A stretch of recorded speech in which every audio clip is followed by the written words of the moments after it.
So last week I had mentioned something which is, very important, and it gives us tremendous clarity in certain ideas.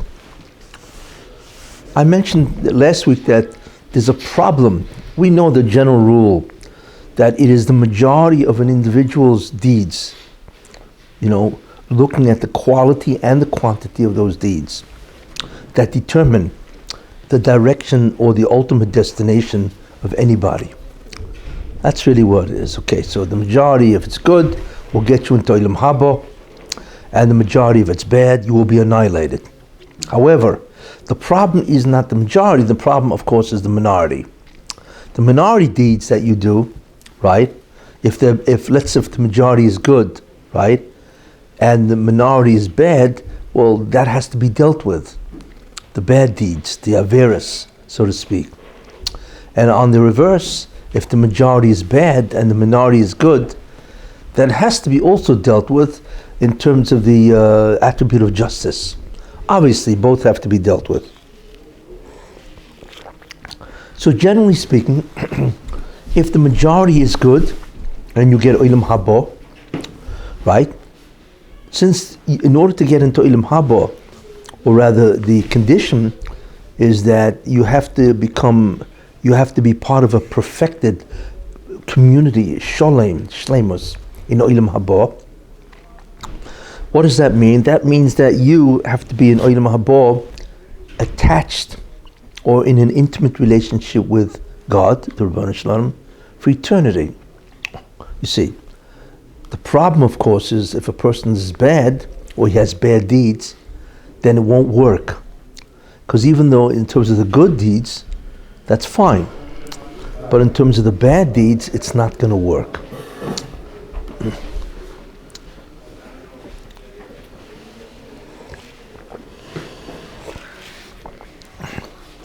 And I'd mentioned why.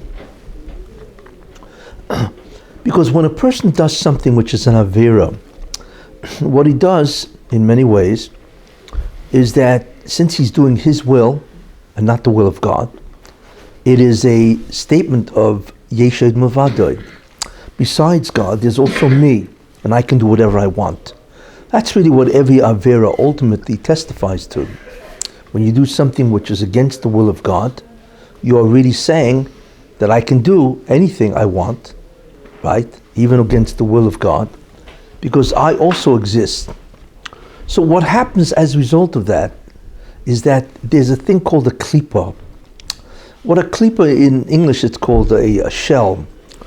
And when a person makes such a declaration, automatically, when he does an avera, and therefore what he's really saying is, I believe I exist independent of God, therefore, automatically, there is some type of a barrier of force that surrounds his neshama and filters out a certain amount of the divine light.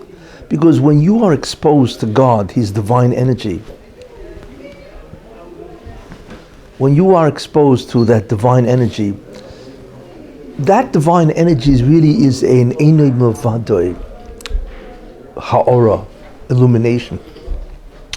And when you do an avera and you are now surrounded by what's called a klipa is that type of an evil force that blocks that type of what's called Hara or divine light, then you do not feel that Einod Mavadoi. You don't feel God, and you don't feel His true nature, that besides God there is nothing else. So that blocks you. Now, you can't go to Olam Haba, right, with that type of an energy, because with that type of blockage, because in Olam Haba, the only thing that really exists is what? Is that divine enlightenment, Hara, presence of God, and it is that presence of God which is Einod Mavadoi.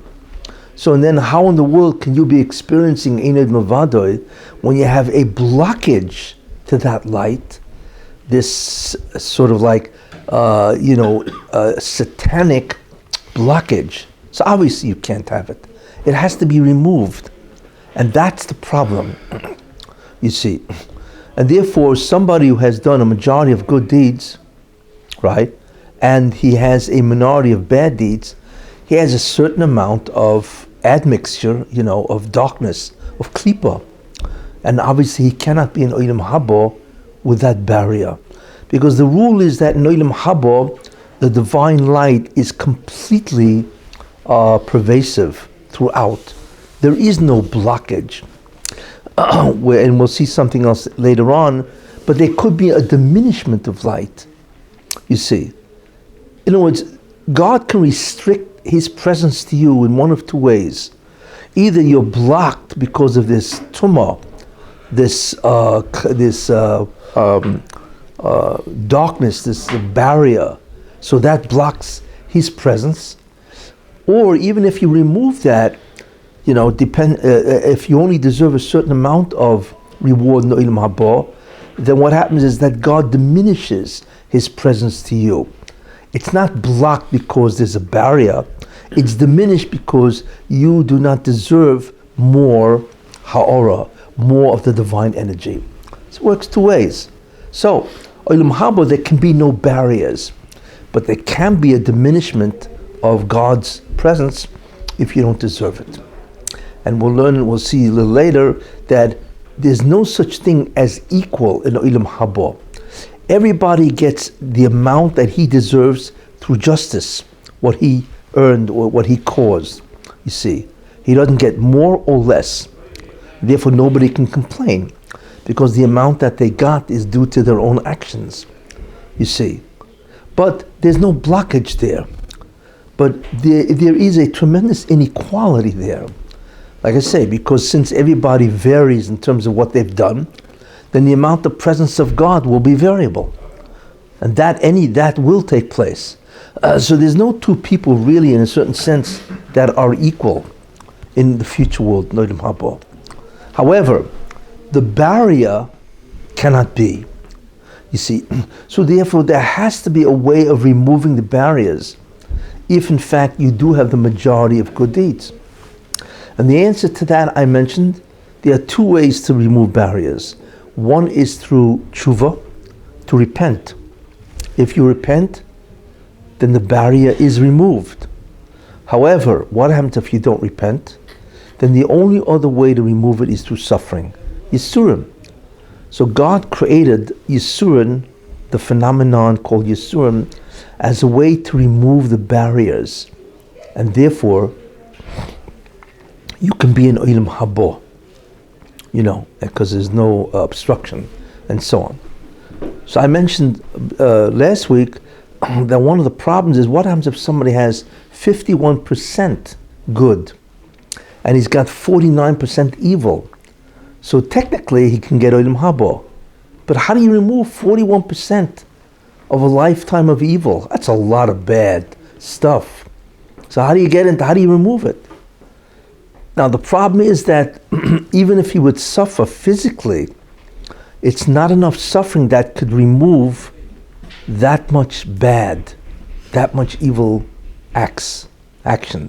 Just can't remove that much, you see. But what the Hashem did, and this is a tremendous kindness, is that Gehenna, Purgatory, is the answer to this. So therefore, it is possible to suffer not only in this world, but in the soul world. In other words, as a neshama, where you have no guf, the neshama can also suffer. And because of that, the neshama can't die, because it can't die twice, obviously. So therefore, the neshama can suffer in Gehenna, and therefore it can have a kapara, where that klipa, that shell, is removed. You see. Now, when you think about that, that's a tremendous chesed, because it allows a person to get Olam Haba, even though technically it would be impossible to have a kapara in this world, because the guy would be dead with so much suffering. He just couldn't survive. Whereas in the neshama world, in the soul world, he can, because he's already dead. So he's not going to die from that. You see, so therefore it is possible to have that type of suffering and so on. It works also in the other way. What happens if a person has done 90% evil? You see, 10% good. So we know that the 10% good is rewarded in this world. Then when he dies, Of course, he's not going to get Olam Haba, right? What happened to 90% evil? You take a look at all these incredibly evil people throughout the man's history, thousands of years, and so on. How many people were killed, just tortured and destroyed? We cannot even comprehend the amount of evil that man has done to man, and so on. So how are they going to get? Now they also have to have a compensation for the evil they did. You don't think just because you don't get Olam Haba, you're not going to get punished. Of course you will, because if you don't, where's justice? Take a man like Hitler, How's a man like that go? Okay, so he's obviously not going to get Olam Haba. You know what I'm saying? But what about all the evil he did? Like I mentioned, World War II killed 55 million people, all told, and so on. Can you imagine how many lives that is? 55 million people. Not only them, but all their descendants, right? All the kids that they could have had, and their kids could have had kids. How much good could have been done throughout all the generations for the next hundreds of years and so on. And this man put an abrupt stop to all of it, right? So obviously he doesn't get Olam Haba, the future world, but he will have to compensate all the evil. Now, there's nothing you can do in the physical world. You can't take a man like Hitler and give him physical pain. The amount of pain that he would have to sustain for the evil he did would immediately kill him. So what are you going to do? You can't bring it back again, kill him again and again, because this world has a thing called natural law. You can't, God's not going to violate natural law. But in a soul world, Hitler can go, he can be destroyed over and over and over again, ad infinitum, and so on. So the soul world not only benefits people, right? Purgatory, Gehenna, in the sense that it allows you to expiate the minority, but for those people whose majority is incredibly evil, it allows them to be punished, far beyond what the physical world can do. Question is, what happens in Gehenna really? There's different religions that believe you burn for forever. I once told you last time, it's absurd. There is no action that anybody did that can justify an infinite ibud or suffering. No such thing. No matter how bad it was, and it could be very, very bad, right? After a while, it ends. What justice requires, it's over and that's it. And then you're annihilated. So the question is, that's number one. The question is, so what is Gehenna really, Is it a place that you burn? No, not really. It's figurative, you see, But I want, you can put an interesting example in terms of what happens in Gehenna, It's like, imagine you have a hospital room, right? And there's a guy in the ICU, right? And he's plugged into all the tubes, everything, Obviously he's pretty bad off, And he's in tremendous pain. He's on painkillers. He's like really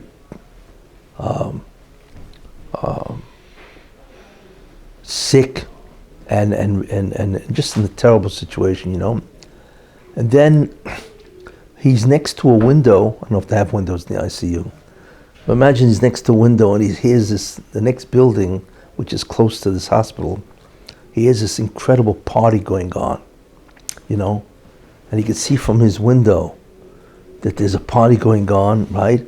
And there's music and there's all kinds of smorgasbord, and he can see it from his window, So the question is, why not just get up and go to the party? He can't. Nobody's stopping him. His body is incapable, you see, of going to that party and enjoying the party, you see. So he suffers a great deal by the fact that he sees this incredible stuff happening and he can't be part of it. That's tremendous Yisurin. To see tremendous place of event of tremendous joy, and you'd love to partake, and you can't. You see, and a person has a tremendous feeling of suffering as a result of that. That's Gehenna. You see, Gehenna is not that you burn, but that you cannot be part of something that you realize is incredible. You see, that's what Gehenna is. It's not like like I say, it's not like you're going to burn. There's somebody putting you on fire and all that. No. The pain that you suffer from Gehenna is the realization that you cannot have God. It's like the worst punishment where, God will reveal himself to you in Gehenna, but in a way that in no way can you in any way experience God. Now, we don't relate to that really, because we don't know what that means, But if we understand that Olam Haba is a place that the greatest pleasure of all is to experience God, think about that, whatever that means, then can you imagine looking at that experience, seeing it, and being unable to experience that? That's Gehenna. So Gehenna isn't so much suffering as a result of something that happens to you. It's more something because of what you can't have. You see, imagine if you're on, you're on this strict diet, and you can only eat, oatmeal. I mean, whatever you hate, let's say, not that I hate oatmeal, but let's say all you can do is eat some oatmeal with some, some soybeans, whatever, and then all of a sudden you're invited to this wedding that you have to go to because it's a brother or sister, close relative, right? And you walk in and this guy's got a smorgasbord fit for a king, right? I mean, whatever you think a great smorgasbord is, right? Everybody's got his own ideas of what the top. I'm not talking about a couple of one or two chicken dishes. I'm talking about, everything, sweetbreads, tongue. I mean, it's great stuff, right? I mean, just sushi, if you're into sushi, I mean, just phenomenal stuff. And you're there and you got this incredibly restricted diet, I mean, that's what's called being masochistic. It's a masochist. Like, what am I doing here? Meanwhile, and everybody's chomping it away, right? And you're sitting there, you got to take out your little bag of oatmeal, whatever you got there. Add a little water to the oatmeal and then cook it up and then eat the oatmeal. And in front of you is this unbelievable selection of incredible food. You know what I'm saying? That's Gehenna. Except replace the smorgasbord with the presence of God. You see? So I don't know if that's good news or bad news. I don't know, it's not fire, so get rid of that nonsense. Purgatory, where you burn in Gehenna, and your body's literally, this is not an ordre de fa that takes place in Spain. But it's a tremendous suffering because you realize what you're missing, which is the greater, and a smorgasbord compared to the divine presence is nothing, you see. Now, we can't relate to it because we don't know what the divine presence joy is. It's an infinite joy. It's an infinite pleasure which we cannot relate to. But whatever it is, we can understand the fact that all of a sudden we are exposed to that presence, right? But in a way that we can't get it. It's like this guy in the ICU, he just can't go and join the party. You know what I'm saying? That's the idea of Gehenna. But he could have had it. Of course he could have had it. Sure. That's part of the pain, is that the reason why he can't have it is his own fault. Not because somebody else did anything to him. He can't blame anybody, right? It's his own fault, right? Because of his deeds, he caused this entire inability to enjoy the presence of God. That's Gehenna. You see? I thought it was more related to shame. What was that? I thought it was a feeling of shame. Well, let's put it this way. It's many things. It's the inability to enjoy God, to get close to God, which in the soul world, you know what it is, And then, of course, it's the incredible regret. You know what I'm saying? It's the incredible regret that he has for not doing the things that he could have had it. You know what I'm saying? I mean, how many times, where let's assume you put a stock, let's say you buy stock, right? And it's not doing so great. They say, like, for instance, when Amazon first came out, right? That's, and let's say somebody gave you a gift of 10,000 Amazon stocks, And in the beginning, this guy wasn't doing so great. At the time Amazon was not doing great at all, right? He said, what do I need this for, right? And you go sell it for what? For $1,000, whatever, right? For 5 cents a share. And then all of a sudden today, what's it worth? $100 to $500. I mean, what do? You can't stop blaming yourself and feeling terrible that you could have been a multi-millionaire, right? And now you're on welfare collecting checks, right? Wait, what do you feel like? Terrible. Every day you wake up knowing you could have been a multi-millionaire, right? And now, you forget about it, you're poor. You gotta go, the day is filled with, you gotta go asking for handouts, right? That's an incredible situation of pain. That is the pain in Olam Haba, where you realize that all this unbelievable joy, simcha, right? And pleasure could have been yours, and it's not. You had it in your hand, and you gave it up. You see? So that's certainly part of the deal. So it's not only you don't have God, the regret and the incredible feeling, what a mistake I made, you see, is part of the mix.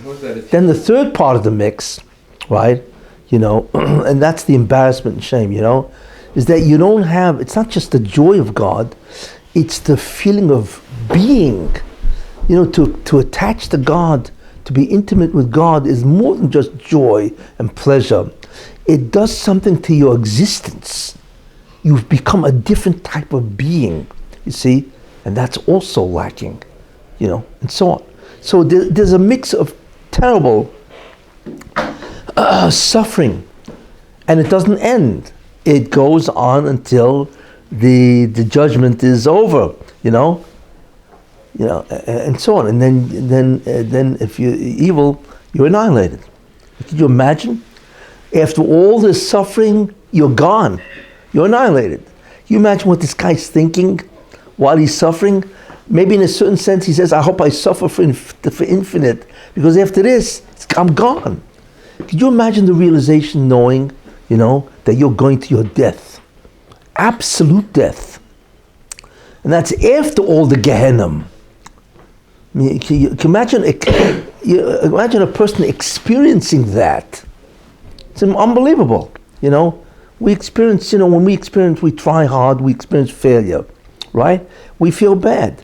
These guys experience failure of something which is just beyond belief, because they know, these guys who did the majority of evil, they know that they're suffering in Gehenna, all this stuff, and then they know that there is no salvation from this.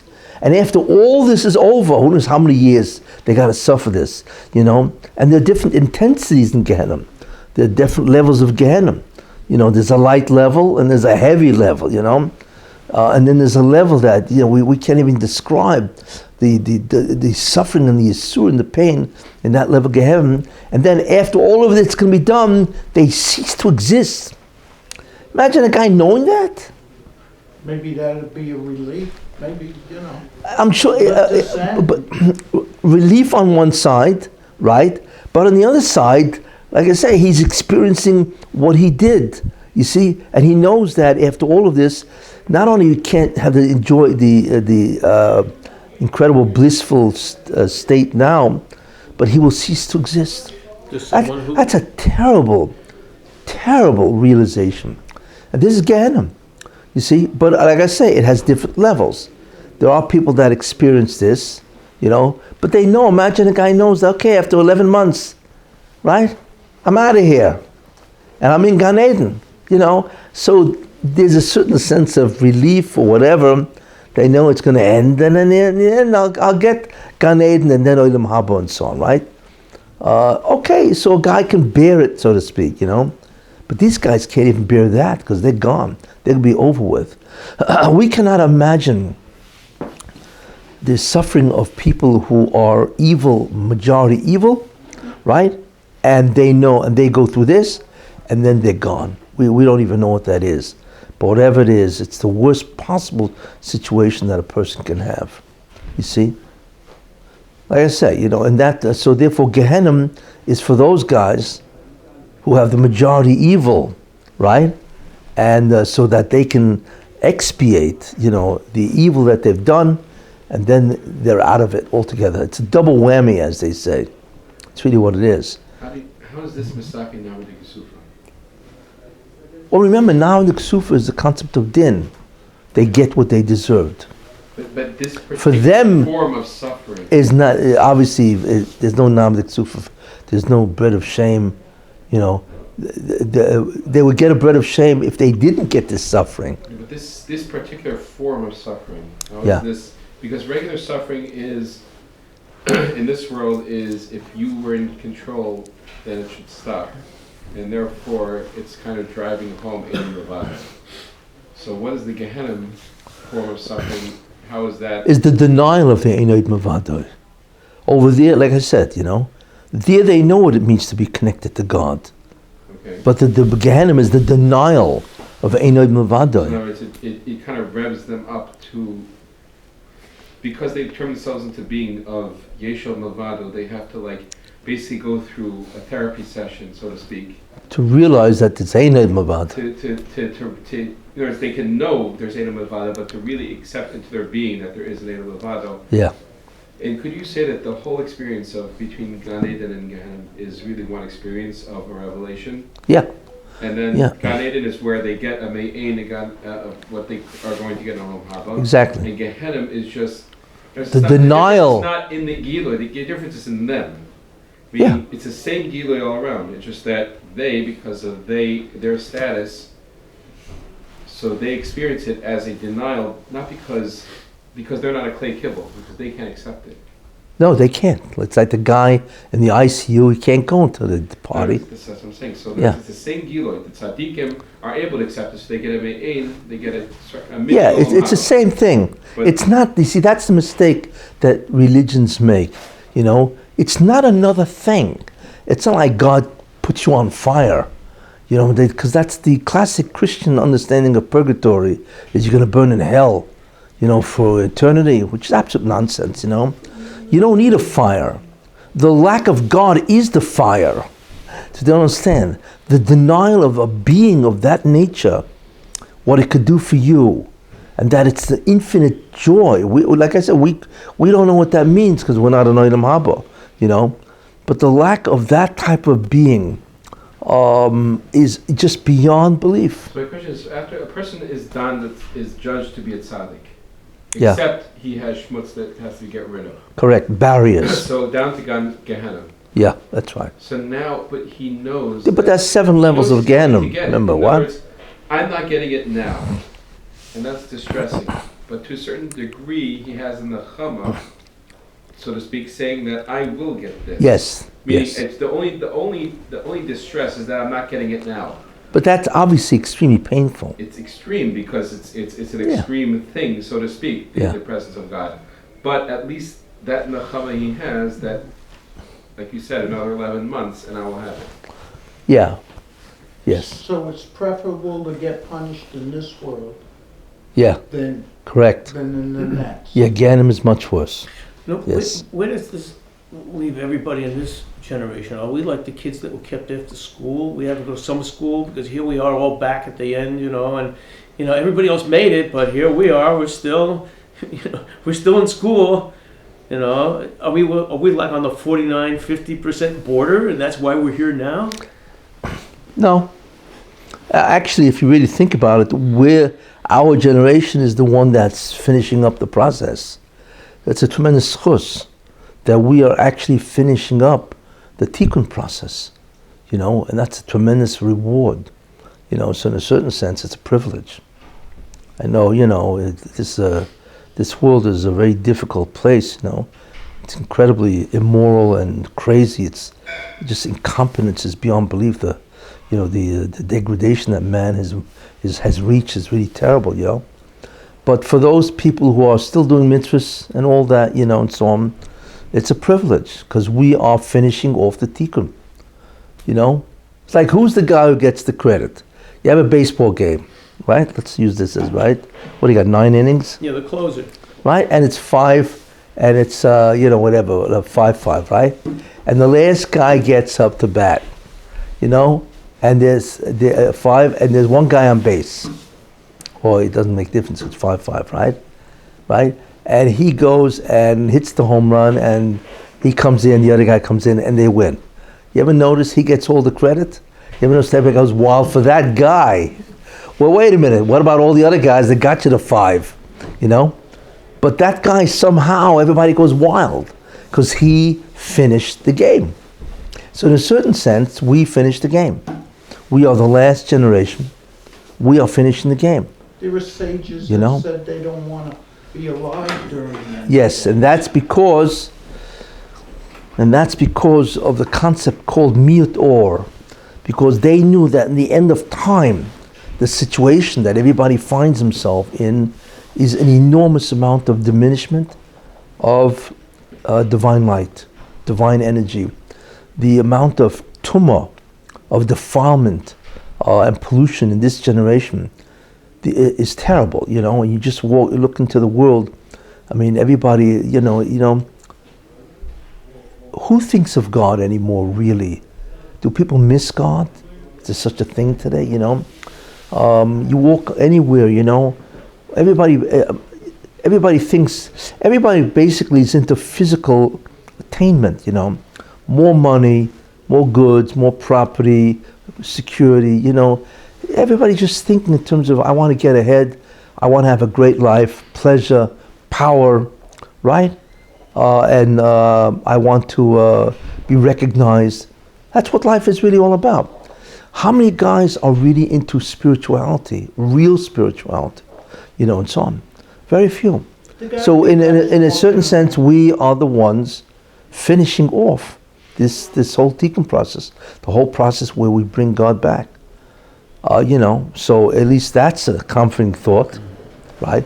Even though we have a very difficult time and so on, But anyway, I wanted to explain that's what the concept of Gehenna is. It's not something external to you that all of a sudden makes you suffer. It's within you that you suffer, because you've led a life, for whatever. Hopefully a majority was good and the minority was sins and so on, that is within you, and that's the suffering. Because over there you realize what the incredible reward is that you could have done, and you didn't, and it was in your hands. You had the free will to do it, basically, and you let it go. Like I tell you, just think of the guy who had thousands of stocks of Amazon, and he just blew it, sold it for what, $1. He would have been a multimillionaire. That's quite aggravating. You know what I'm saying? Or think of this, the guy, the 1.6 billion lottery ticket, whoever that guy won, Imagine you had put down all the correct numbers, right? And all of a sudden you actually put down the correct numbers. And you came to buy the lottery ticket with your kid, okay? And then your kid, who's like 9 years old, says, "Nah, I don't know what the last number was." He says, "Nah, you don't want that number. Put this number," right? So he gives you another number. So how many numbers are there? 6. So you had 5 correct numbers, and you had the 6th number, which was correct. But you listened to your kid, and you changed the last number. And guess what? Right? You're going to kill your kid. Yeah. You could have won $1.6 billion. You have any idea what kind of pain that is? Think about it. You know, you can't. There are people that can go crazy. You know, they become psychotic with that. The realization that they could have had 1.6, and because their kid didn't shut his mouth, you know what I'm saying? Told you another number. I mean, you know how much pain that is? That's Gehenna. You know, you have to understand. You know, and it's not physical. You know, it's not like something physically happened to you. You know, and so you know, the pain is from the mistake. You know, and when you're in Gehenna, you're looking at the mistake. You know, and there's nothing you could do about it. That's the problem in Gehenna. Once you hit Gehenna, it's over with. There's no way, you know, to get around it. The only possible way to be saved, which we'll talk about, you know, is what happens if you did some good deeds and other people listened to those good deeds and they were influenced, you know, and you've changed their lives, so you cash in on their merit. You know, there's a lot of things going on, you know, and hopefully, you know, that's why if you have kids, let's say, you know, he's dead and his kids say Kaddish, right? So that kid's Kaddish will elevate you from Gehenna. It'll get you out of Gehenna. You see? But a person has to have, he has to have done that. You know, that's what a person. Shabbos, no Gehenna? What was that? On Shabbos, there's no Gehenna? On Shabbos, no. Yeah, that's what they say. Yeah, no Gehenna on Shabbos. Have a Gilgal also is a way out. Well, no, because Gehenna is the Gzera. I mean, if it was a Gilgal, he wouldn't go to Gehenna, he'd come back again, but obviously that wasn't the judgment. So when is that decided? What? When is Gilgal decided? No, that's after he's dead. That's which I'm going to talk about, that's the judgment. The person is judged 3 times, you know. Oh, just hold on. So therefore, you know, so Gehenna is not something that you want to look forward to in that sense, you know, because it is obviously a very, very severe type of thing, you know. So for the good people, for those guys who did majority good, okay, you know, you go through it, you know. But for those people who have done majority evil, I mean, you don't want to even think about what these guys are experiencing. They have no idea that, you know, they play around with God. They play around with God, you know, they defy God. The worst thing you can do for that type of situation is do evil to Jews. That's unbelievable. We cannot even believe what the retribution is for people, the anti-Semites out there who want to malign Jews and slander Jews, you know, or harm them in any way. We don't even understand the punishment that these people receive because of what they do. Because not only are they doing terrible deeds, evil, by harming people and so on, we're talking about the Jewish people who are the ones who rectify creation. What are they doing? Can you imagine what God will do to them, you know, when their time comes up?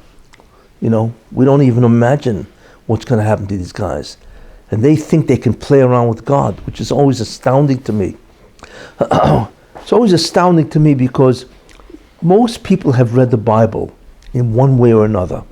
They're familiar with the Bible, everybody, you know. And when you look at the Bible, which is the Torah, right, you see the relationship that God has with the Jews. You see, they know this, they're not stupid, you know. Everybody, the Torah, the Bible itself is worldwide. See? So what are they doing? You know? They're playing around with God. They're assuming that there is no God, right? Or God abandoned the Jews or whatever. Because they are taking a terrible risk. They are playing around with the children of God that it says clearly in the Bible who the Jews are, you see. And they are taking a terrible chance by playing around with the Jewish people. I mean, you know, it's a suicide trip for them. That's really what it is. You know, but it's not just death. They are looking at an incredible amount of suffering. Because not only have they been evil to people, but they have stopped the Jews from doing the tikkun, which is a terrible sin. So I always wonder with these guys, hey, you want to do evil, it's one thing, don't play around with God's kids. You know what I'm saying? You want a good example of this? Imagine a guy goes, no, here's a good example. A guy goes to the jungle, he goes to the jungle and all of a sudden he sees at a certain place, he sees a bunch of tiger cubs. He says, hey, I'm going to take one. I'll take these cubs, bring them to the zoo, make some money. I'll sell them to the zoo, So he goes to the place, and he sees like three little tiger cubs, and he starts to put them into his bag, and so something, All of a sudden he hears a noise, turns around, and there's Mother Tiger looking at him. She's 10 feet from him, right? There's nothing in between her and Mother Tiger. What do you think he's going to think about? He's dinner. He's dinner for the tiger and dinner for the cubs. Don't play around with the tiger cubs, because if that mother ever sees you playing around with her cubs, you are now about to become, absorbed into her protoplasm. She's going to eat you. You see, don't play around with the cubs. It's the same thing. The Jews are the tiger cubs of God. The thing is, God, doesn't go away. God is always looking for the Jews. You play around with God and you play around with God's kids. What are you, crazy? Leave the Jews alone. Don't play around with the tiger cubs. That's what they are. The Jews are the cubs of God. They have to grow up to be and to do the tikkun and all that. You're playing around with these guys. Suicide people. That's what they are. That's the example you can use to realize what these guys are doing. The gravity, the seriousness of the situation, and so on, But in any case, these are some of the concepts of Gehenna, what it really is. And for the people who get the majority of good, and they have to deal with the minority of evil, listen, okay, at least in the end he finishes, the barriers, because that's what happens, the barriers are removed, you see, and all the klippos are removed, and then he gets Gan Eden and Olam Haba, but for the other people, it's like, it is it's a fate that's infinitely worse than death, and then it leads to death. Imagine that, So like I say, 11 months? What's that? It's 11 months, right? Yeah. Does it feel like 11 months? Well, it's based on what the time is in the other world, if there's time or whatever and so on, But whatever it is, it's obviously, it has to be a length of time, so obviously there is time, and so on, But in any case, so this is the concept of purgatory, of Gehenna, So a person has to really think many times before he wants to, delve into that type of possible experience, You try to avoid Gehenna, you see, and certainly to try to get into Gan Eden directly and so on, Now also remember, there's also judgment times. There's 3 judgment times, right? First judgment time is called Rosh Hashanah. So you are judged on Rosh Hashanah in terms of your deeds. But in the Rosh Hashanah, you realize that it's not that you are judged per se. You are judged in relationship to the tikkun of the Bria. God evaluates the entire creation to see how far is it in the process of rectifying creation. And you are judged vis-a-vis, well, what's your new position going to be? You see? And you don't want to, you want a good position and not a bad position. You'd much rather be a vice president, but then working in the mailroom. You see? And you don't want to be demoted to the mailroom.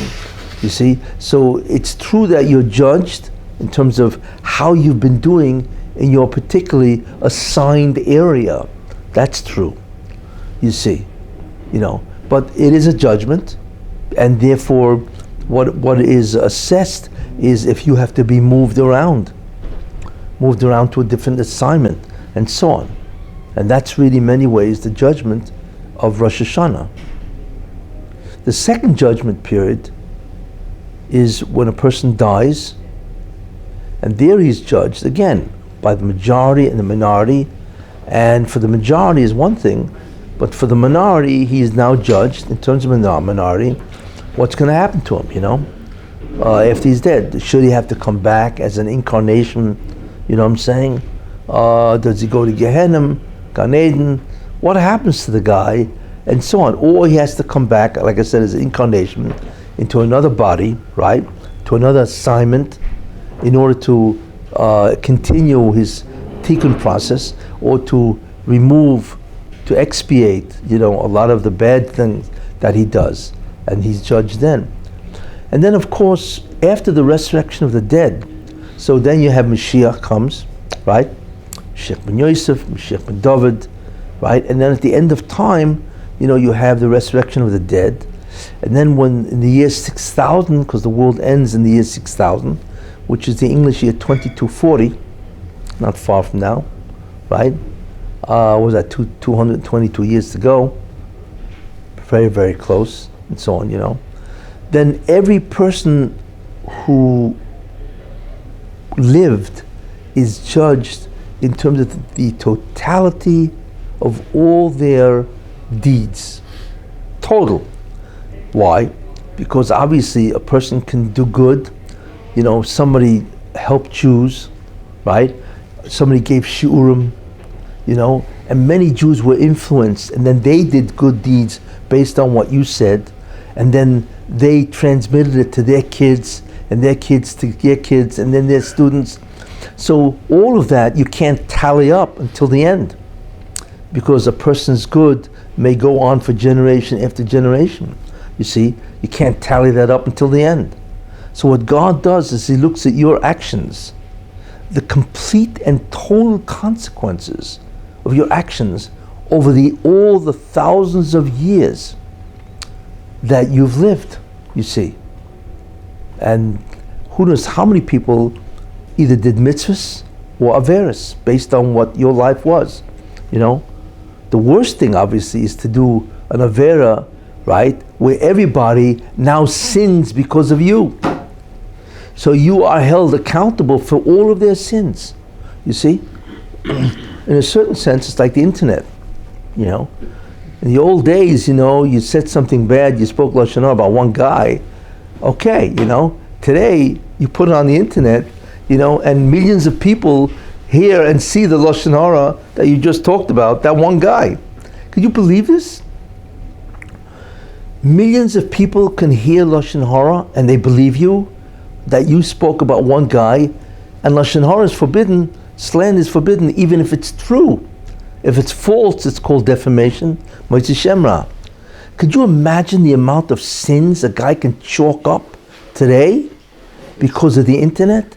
It's beyond belief. It's the greatest tragedy of mankind, that a guy can do one sin, right, and have millions of people sin because of what he did on the internet for that one time. And then if he's on the internet all day long, you know what I'm saying? You looking, and then the kid who believe, then let's say the person who believes it will now tell his people, and was that the virus, right? And all of a sudden it's like it spreads.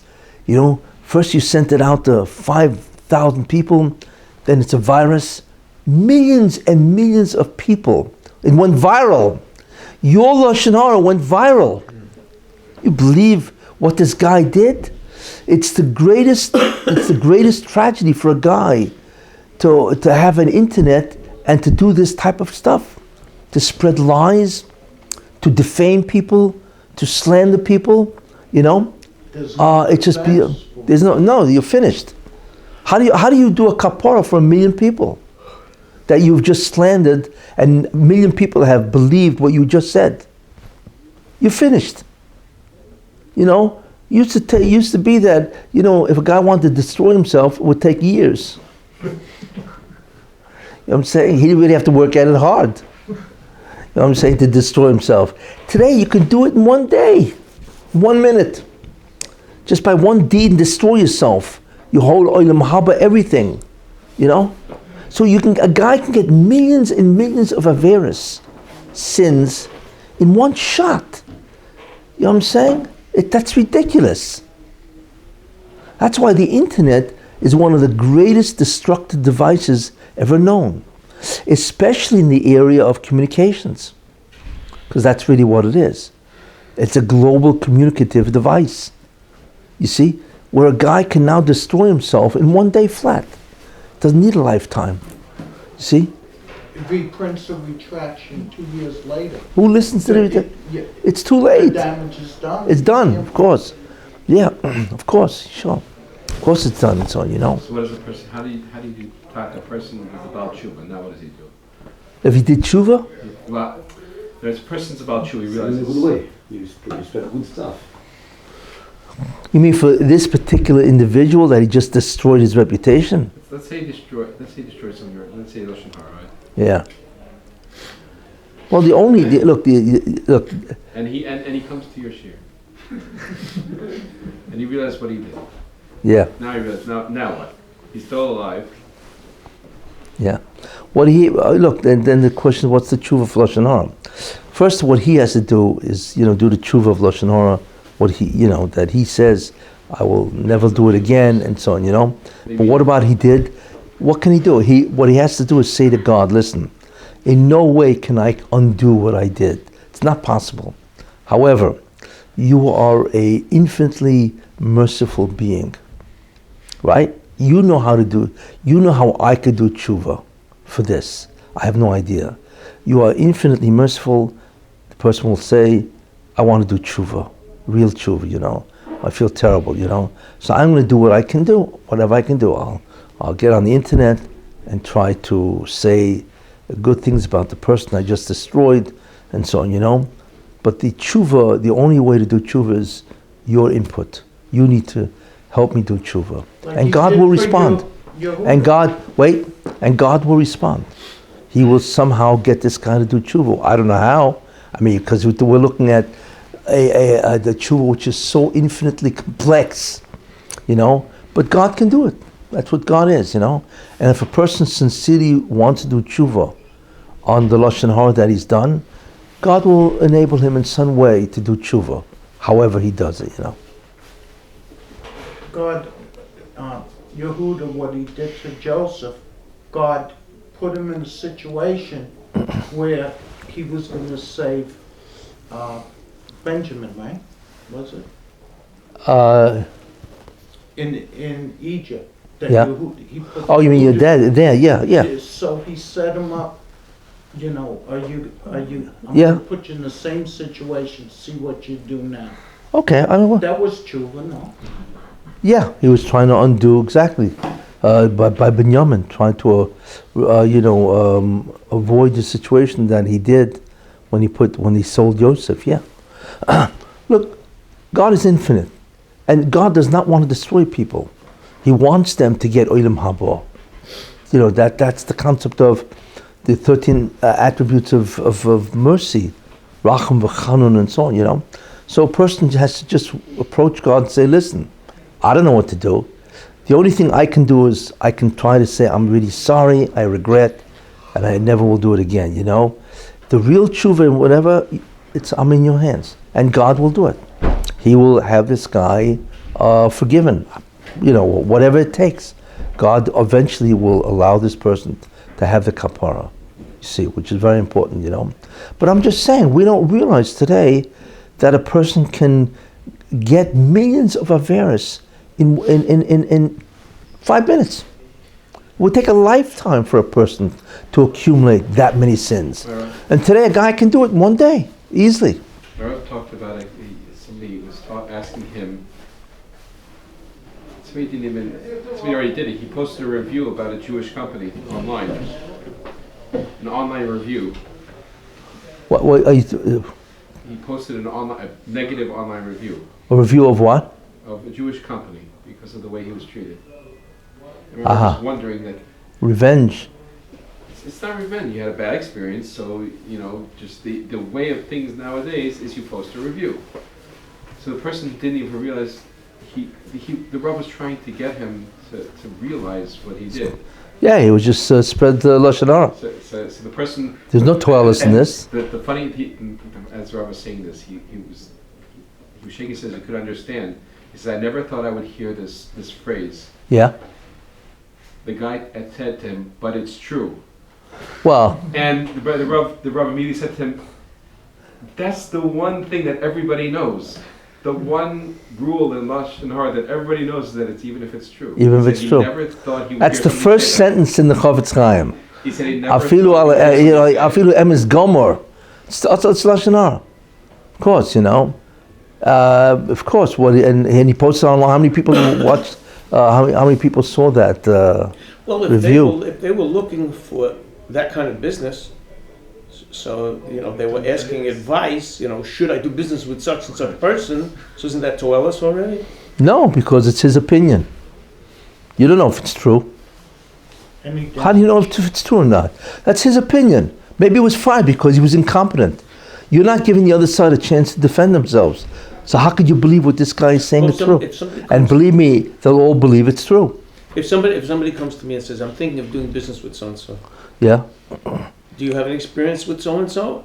Do you think I should become his partner? What do you think? And I said, "No, he cheated me." Fine, but remember that's his opinion, right? You cannot, I'm giving my opinion. What happened? but he's got to say it's my opinion what happened. You see, but that doesn't make it definitive. You're allowed to believe. You are allowed to be choishesh. In other words, if somebody tells you something, we're getting into the laws of Loshon Hara, but you're allowed to suspect that maybe this happened. That's the guy but the guy who's saying it, the guy who's saying, "No, I had business with him and he didn't treat me right. Don't you do business with him. You asked me, I'm telling you. Stay Fine. away from this guy." Fine. So Then is anything wrong? no, but the guy who's asking him, the guy is prompting this guy to say Loshon Hara. Yeah. You see, so if this guy says, "Listen," he has to qualify. He has to say, "Listen, as far as my experience is, if you want to do business with him, I did not have a good experience with him." So he's allowed to say that because he means it for Toelis. You see, but the guy asking him, he has to say, "I want you to tell me about your experience with this company, whatever, because I'm thinking of doing." So he's saying that's the Toelis. Isn't that the online review? You're thinking of going to that guy's No. store, so you look at the review, and he said, "I didn't have a good experience." No, I don't know what the guy. I have no idea what the guy There's also posted. the 7 conditions also. Oh yeah, there's a whole bunch of short. That's all you have to know what you're doing before you speak Loshon Hara. It's like, the greatest condition obviously has to be beneficial, and so on. But there are many other conditions that have to be met also. Right. It's not simple. What I'm trying to bring out is that today, it would have taken a lifetime to accumulate a majority of bad things, and today you can do it in one day. People have no idea of how dangerous the internet is for those people, that want to blog, or just talk and talk. It's beyond belief what a guy can do today. You see, What and there about never someone was. watching this? If you turn on the news, they're bad-mouthing each other like crazy. Yeah. So Well- are you guilty too for listening to the news? Well, again, that I don't want to get into the halachas of Loshon Hara. That's not what what we're doing here. That's really what it is. But all I'm saying is what used to take years and years to accumulate sins that would have made a majority of those sins can now be done in one day, less 5 minutes, 10 minutes, and there are people that do this all day long. So what they're doing is they are playing around with their eternity. They have no idea. The risk that they're taking is terrible, So God is going to, when they get to the judgment, God says, "What did you do?" The guy's going to have to defend himself, or his angel is going to have to defend. He better hire a great lawyer. I don't know if angels put out their shingles, but he's going to have a very good malach up there, saying, "Well, my guy really did this," and so on.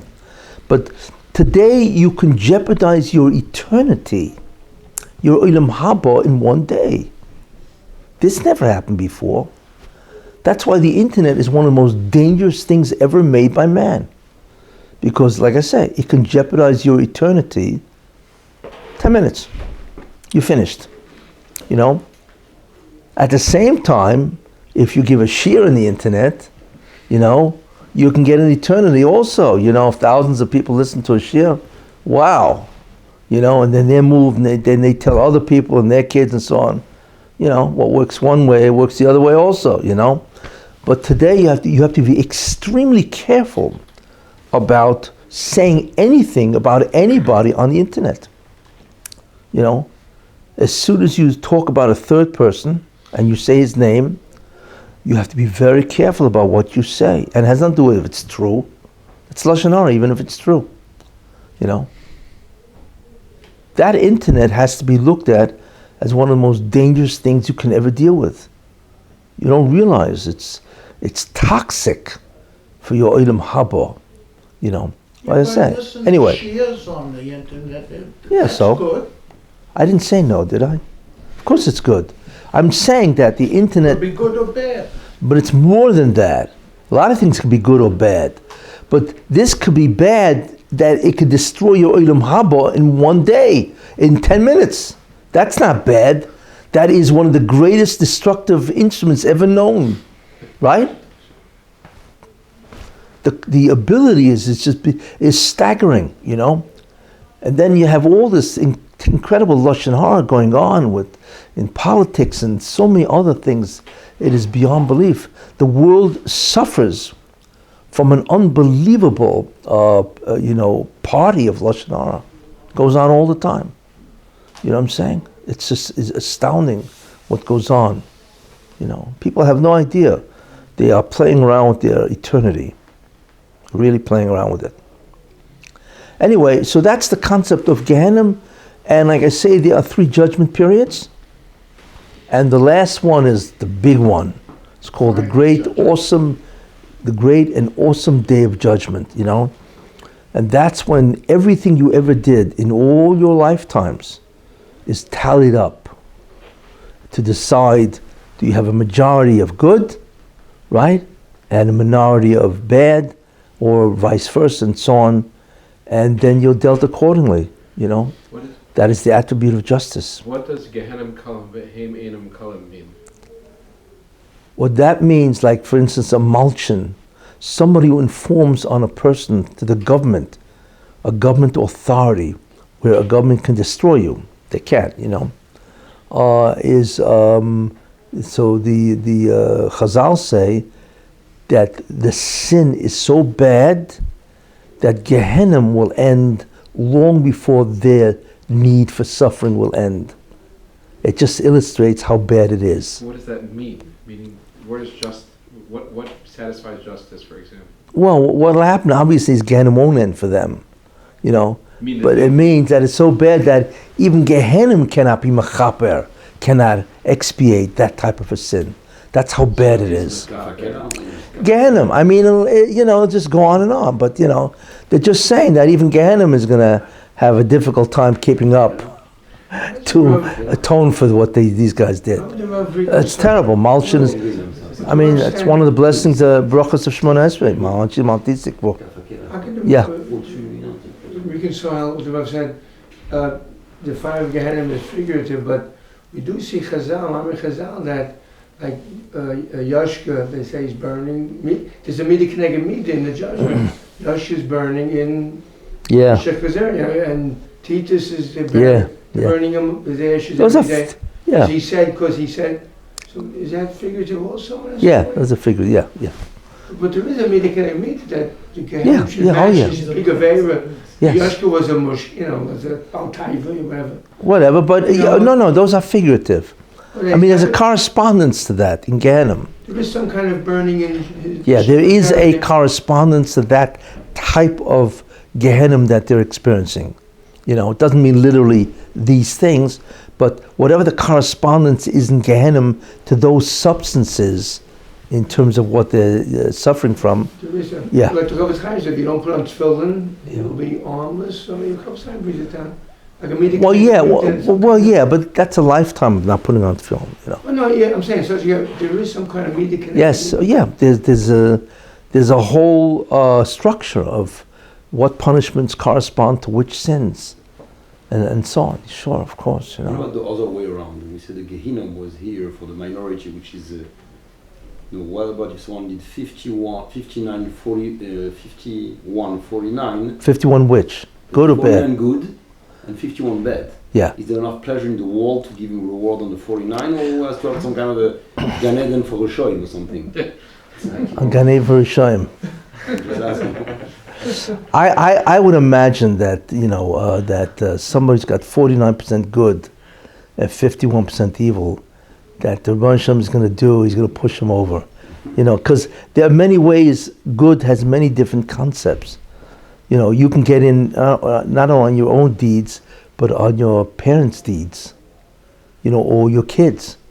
If your kids are very good, they will get you into Gan Eden. So what's the There's limit? so many, What's the limit? It's like, we don't know. It's so infinitely complex, God knows exactly. It's not a number, It's not just the quantity, it's the quality, but it's a situation and who your kids are, your parents were, not who you're associated with. If you have a good friend who's very righteous, that'll help you get in. There are so many variables here. It's impossible to figure out. But I would imagine that if God can get you in, He will get you in. What I'm saying? But in the end, it's His decision. He knows. That's what Ramchal's going to say. He knows exactly what you need to have to get into Olam Haba. Below that, no. So it's like I say, it's not a matter of number. It's a matter of quality, quantity, and so many other variables that are entered into it. In the end, it's an interesting thing. There are two concepts here.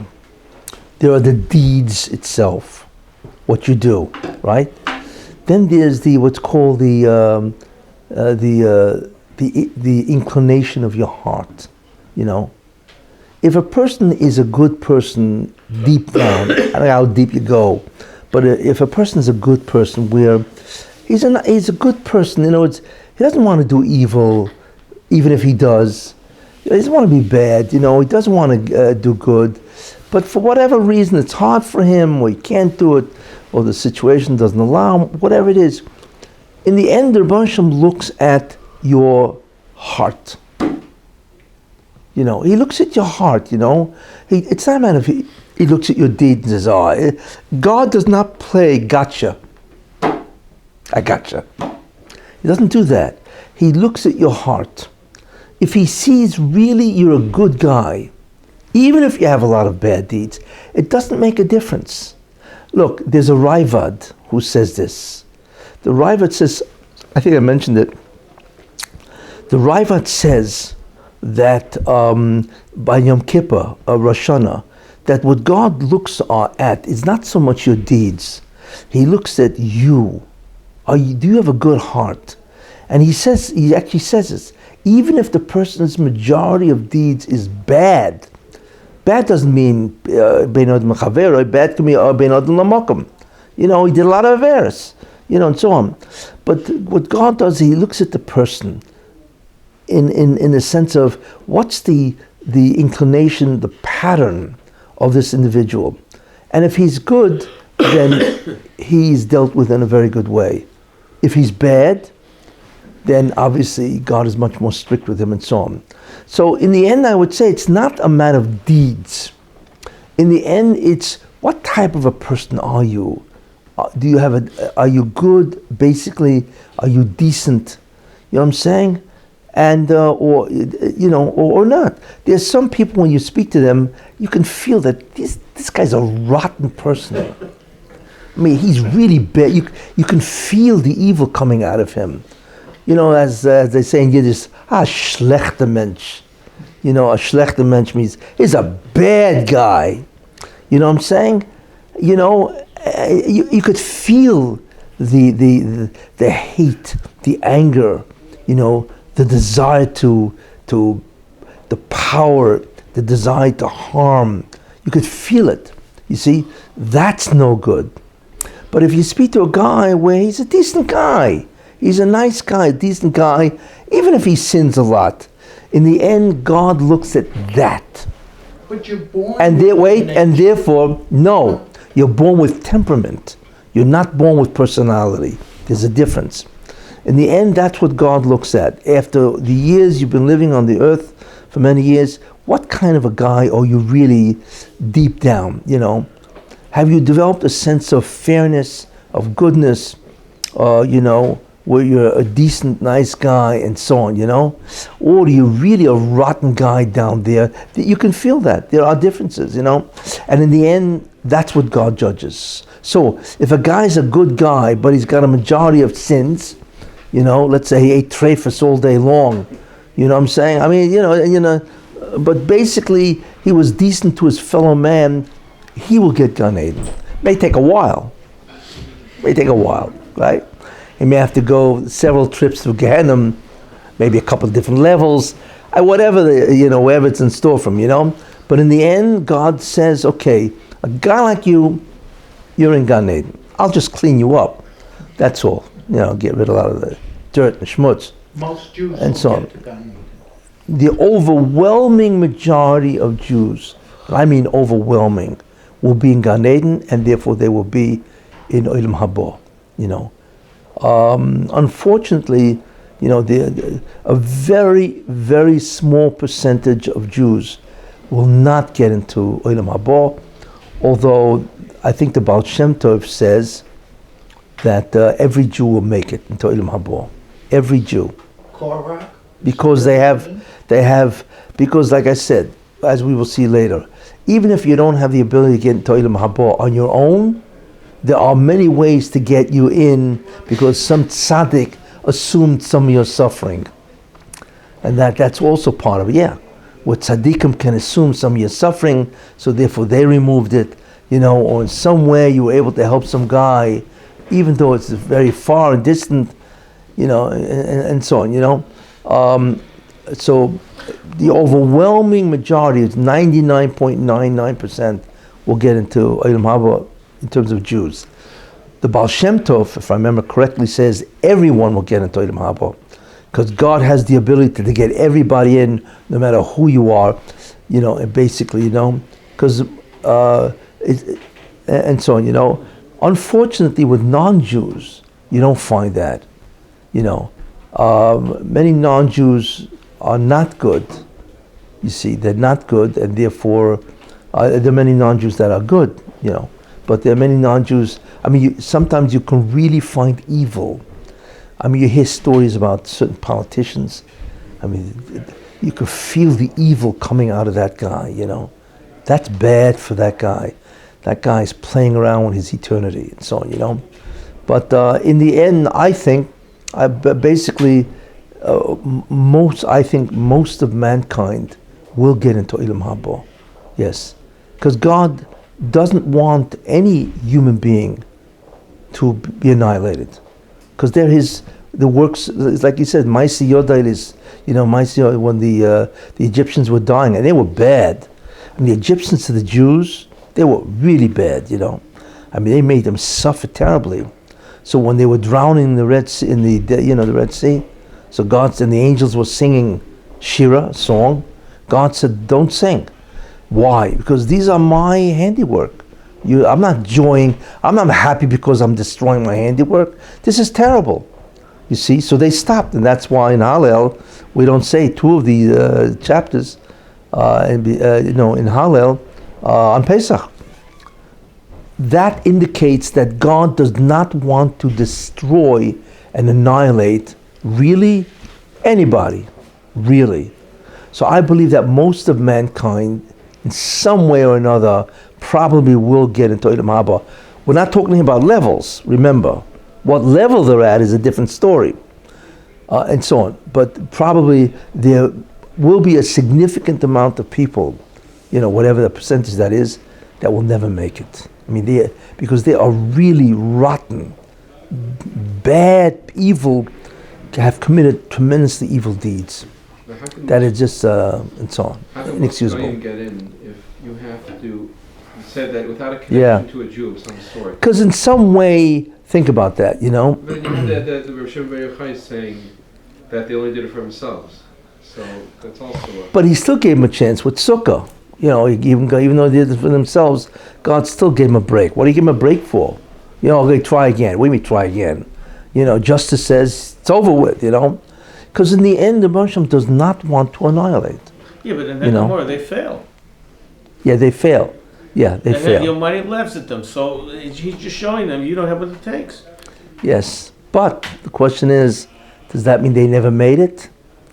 Look, you never know, because in the end, remember, even though the Hashem says everything is based on justice, but God has infinite mercy, infinite, and we don't understand we don't understand the lengths that He goes through or to get a guy and give him eternity, and He really does. So anyway, listen. But whatever happens, it will be based on obviously. In the end, it's really justice and so on. Question is, there are many different ways of earning justice and so on, But this is basically what happens, So in the end, remember, it's not so much your deeds. In the end, it's who you are. What type of a person have you become? You see, and in many ways, that will determine, will God assist you in whatever way to get in, or just wipe you out? Anyway, okay. Okay, so I think we've had a nice understanding of what Gehenna is, where it is, how it is, and so on and so forth, And but I think in the end,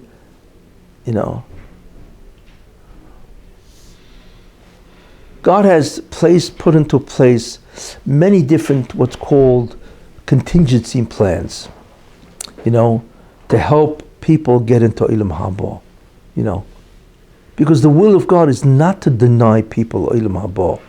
It's just that there's certain conditions. The will of God isn't.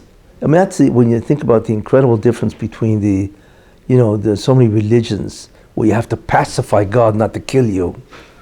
If you think about that, the Aztecs, the Mayans used to say human sacrifice, and there's so many religions that believe that God is vengeful. Like God is waiting up there, going like this, I'm gonna get you. That's what they believe, that God is a vengeful God. That's what Christianity is based on. He had to send his what do you call the guy? His firstborn, or whatever you call the guy, because God is vengeful. It's not what kind of nonsense is this? God is vengeful. Nakama isn't between two names of Hashem. What? Nakama isn't between the two names of Hashem. Well, Nakama means justice, means den. Yeah. That's not God. Mm-hmm. That concept of God as being, a being that's just waiting to do you in, and just counting his chops, licking his chops, waiting to do you in. That is not the concept of a Jewish God. The mercy, the Rahmanas of the Rabbi Shalom, the Chesed, the kindness of God is infinite. And that extends to all mankind, really, all mankind. Oh yeah, He can get tough, don't get me wrong. God can get very tough, but it's always clothed and covered in tremendous amount of love, kindness, because that is what God is. He's really a God of love, kindness, and infinite mercy. So if a person says, listen, I've gone through life, it's a crazy life, who knows how much bad I've done, but do me a favor, you're my father, get me in. What's God going to say? No? Fathers don't say no. They say, okay, I'll get you in. I'm going to have to put you through the washing machine. Fine, I'll get you in. If that's the way you feel, no problem. That's the Jewish God.